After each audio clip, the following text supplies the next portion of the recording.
when do you think that you started working on this state championship?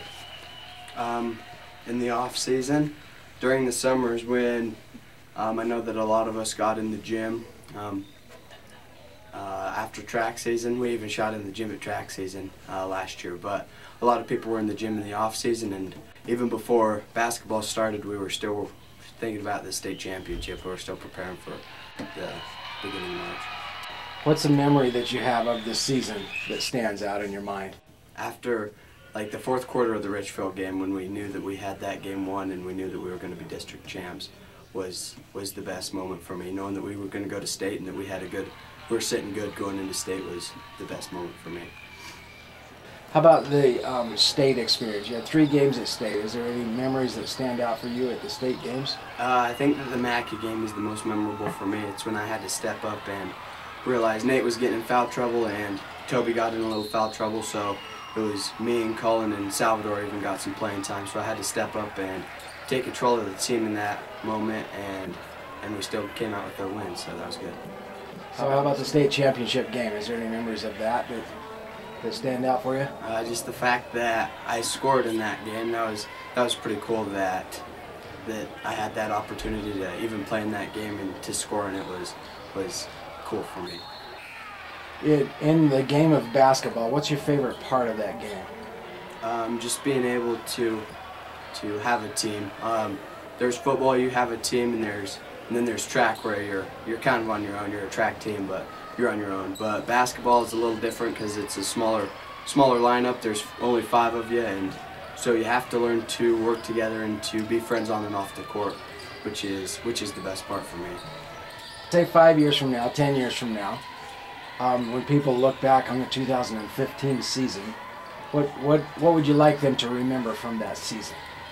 I think that the number one thing that they need to remember is how our team looked at what we had and knew what roles we had to play.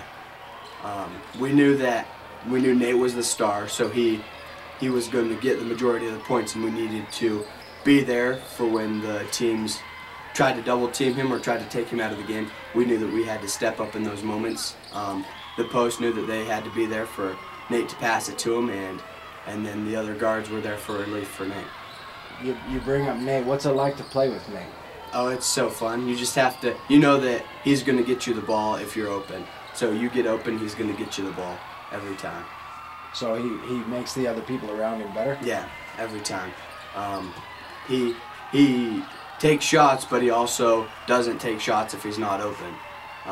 He knows how to play the game of basketball, which is good, so that he can get all those stats. He gets points, but he gets assists, he gets rebounds, he gets steals too. So he helps the team flow. He makes them gel together. So in your opinion, what makes a state champion? Just the hard work and dedication that it takes to become a state champion. It doesn't start the first game of state. It starts the first day of the season. It starts practice number 1 and having that desire to be there in March. Okay. There's 8 teams that qualify for state. Why did Carey win it this year? I think that, like I said before, we had all the parts, and the main part about having all the parts is knowing your part. You have to realize that you're not going to be the #1 player. You can't have more than one #1 player. So you have to realize and step into your role and just go with what your role is on the team. And everybody did that on our team.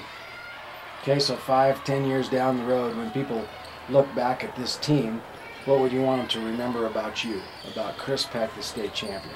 I just want them to remember that it's not all about the stats that you get or anything that shows up on paper. It's more about the hard work that you put in practice, and it's more about the intangibles on the court that don't get mentioned. The diving for loose balls, the just going after everything that doesn't show up on paper. So what's up for you next year? I'm serving a mission for the Church of Jesus Christ of Latter-day Saints, and I'm going to serve in the Missouri St. Louis mission.